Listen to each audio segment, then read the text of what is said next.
এরই মধ্যে কেন্দ্রীয় স্বরাষ্ট্র মন্ত্রকের অধীনে থাকা ফরেনার রিজিওনাল রেজিস্ট্রেশন অফিস বা এফআরআরওর তরফেও নতুন করে আরো 38 জনের নাম ভোটার তালিকা থেকে বাদ দিতে বলা হয়েছে।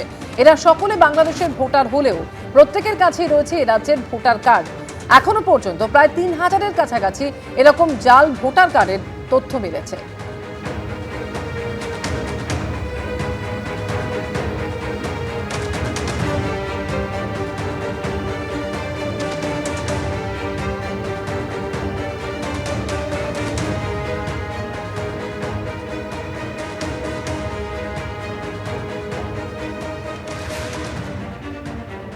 শুনানি শেষের পথে আগামী 28 তারিখে যে ভোটার লিস্ট বেরোবে, সেই ভোটার লিস্টে যদি ভুল থাকে আপনি আবেদন করতে পারবেন ডিইওর কাছে।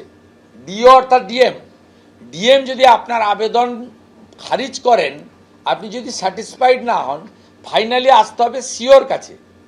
আর ভোটার লিস্ট তখনই বেরোবে যখন সিও সই করবে। যতজনকে ডেট দেখানো হয়েছে তার মধ্যে অনেকে জীবিত। লজিক্যাল ডিসক্রিপেন্সির নাম করে এই যে মানুষকে অসভ্যতার মতো লাইনে দাঁড় করতে বাধ্য করা, বিজেপি ওদের মদত দিচ্ছে। যারা হয়রানি লাইনে দাঁড় করিয়েছে, ভোটের লাইনে বাংলার মানুষ বিজেপি আর নির্বাচন কমিশনকে ওই জবাবটা দেবে।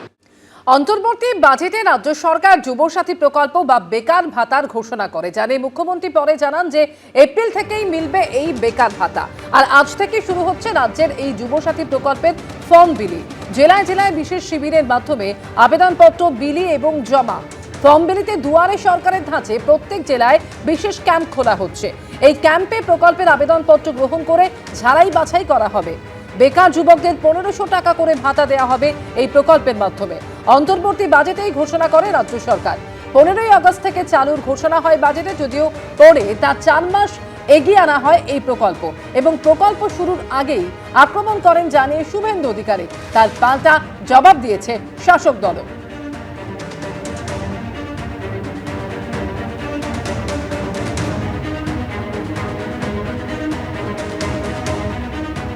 প্রশ্ন আমি করি রাজ্য সরকারকে, 2013-র 17 লক্ষর আবেদনকারীর ভবিষ্যৎ কি হলো জানান আপনি জনগণকে।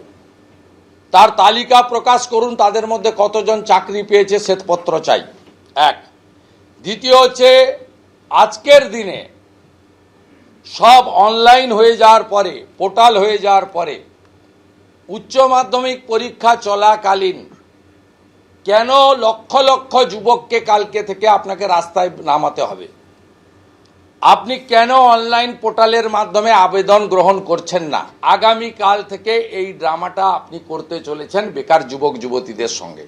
ভাঁওতাবাজ মুখ্যমন্ত্রীর এই ফর্মটাও ফিল আপ করুন, আমাদের কোনো আপত্তি নেই, কারণ এরা দিতে পারবে না, চাকরি বিজেপি দেবে। আমরা জানি এপ্রিল মাসে আপনারা আমাদের আনবেন।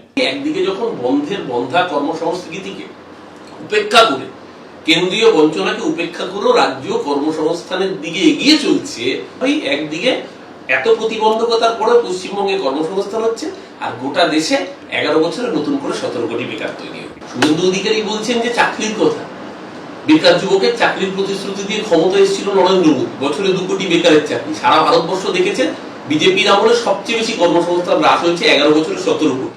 এসআইআর শুনানি পর্ব শেষ হচ্ছে গতকালই, আর এখন চূড়ান্ত ভোটার তালিকা প্রকাশের অপেক্ষায় রয়েছেন মতুয়াবাসী। আমরা ভোট দিয়েছি, অনেকদিন ধরে এখানে বাস করছি, এবার খুব চিন্তায় আছি, প্রতিক্রিয়া মতুয়া সম্প্রদায়। তালিকা বেরোলে আরো নাম বাদ যেতে পারে, আশঙ্কা প্রকাশ করেছেন তৃণমূল সাংসদ মমতা ঠাকুর।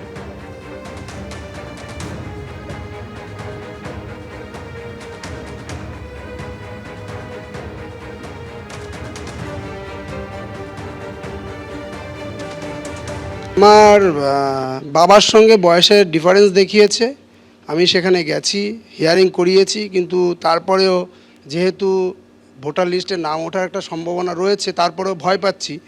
কারণ যেহেতু আমার বয়স এই 40 বছর, আমি ভোট দিয়েছি, 5 বার ভোট দেওয়া হয়ে গেছে অলরেডি আমার। তারপরে আমি নিশ্চিন্ত হতে পারছি না যে এই নতুন করে 2026 সালে যে ভোট হবে, সেই ভোটে আমি আদৌ ভোট দিতে পারবো কিনা। হিয়ারিংয়ে ডেকেছিল, চিন্তা হচ্ছে, হিয়ারিংয়ে ডেকেছে, ভোট উঠবে কি উঠবে না, একটা টেনশনের মধ্যে তো থাকাই লাগে। স্বামী নাই আরও, ভোট তো 5-6 বার দেওয়া হয়ে গেছে, তাহলেও একটা টেনশনও থাকে। এখন মতুয়াদের তো তাই বলছে, কি হবে না না হবে কিছুই তো বুঝতে পারছি না এখন, তোমার ভোটের লিস্ট না বেরোনো পর্যন্ত। আগামী 28 তারিখ চূড়ান্ত ভোটার তালিকা প্রকাশিত হতে চলেছে। গতকালই শেষ হচ্ছে শুনানি পর্ব। মতুয়া সম্প্রদায়ের মানুষ তারা চিন্তায় রয়েছেন। তারা বলছেন যে তারা শুনানিতে ডাক পেয়েছেন এবং সেখানে প্রয়োজনীয় সমস্ত নথিপত্র জমা দিয়েছেন, কিন্তু এরপরেও চূড়ান্ত ভোটার তালিকায় তাদের নাম থাকবে কিনা তা নিয়ে দুশ্চিন্তার মধ্যে রয়েছে মতুয়া সম্প্রদায়। আমাদের অবস্থা খুব খারাপ, চিন্তায় আছি এই ভোটের ব্যাপারে, কি হবে কি হবে না, নাম থাকবে কি থাকবে না, ভীষণ দুশ্চিন্তায় আছি। হিয়ারিংয়ে দেখেছিল, আমরা অনেক বছর আগে এসেছি এই ভারতবর্ষে, চিন্তায় ওই কি হবে কি হবে না এইটুকুই চিন্তা। এটা তো দুশ্চিন্তা মানে একটা ভয়াবহ পরিস্থিতি, সবার একেবারে আতঙ্কে আছি আমরা যে এটা শোনানোর পরে কি হবে, কত লোক মারা যাবে, এবং আমরা সেটা একটা ভয় ভীতিতে আছি, যে যেটা আমরা বারবার করে বলে এসেছিলাম যে সবথেকে বেশি যদি ক্ষতিগ্রস্ত হবে, এবং সেটাই বাস্তব সত্য হলো। আর বিজেপি সেটা নিজেরাই পরিকল্পনাভাবে এটা করেছে। এসআইআর মানে তো তার ভোটটা কাটতে পারে না। এসআইআর মানে হচ্ছে যে মৃত্যু ভোটারটা কেটে যাবে, যেটা ভুতুড়ে ভোটার, এক জায়গাতে 3 জায়গা 4 জায়গা ভোট আছে সেগুলো কেটে যাবে, কিন্তু এইভাবে তো কোনো নির্বাচন কমিশন করতে পারে না। বিজেপির হয়ে যে কাজগুলো করছে উনি শর্ত বেঁধে দিয়েছে, কে দেওয়ার মতন ক্ষমতা নেই। সেটাকে একই জিনিস, ওটাও 11টা চেয়েছে, ঘুরিয়ে এসআইআরে সেই 11টা চেয়েছে। অন্য অন্য স্টেটে কিন্তু এগুলো নেই, আবার অন্য অন্য স্টেটে যে এসআইআর সেগুলো নেই, শুধু বাংলার ক্ষেত্রে এই জিনিসটা করলো। তার মানে কি, তারা পরিকল্পনা করে একেবারে সিদ্ধান্ত নিয়ে নিয়েছে যে মতদের ভোটটাই কেটে দেবে। এবিপি আনন্দ, এগিয়ে থাকে, এগিয়ে রাখে।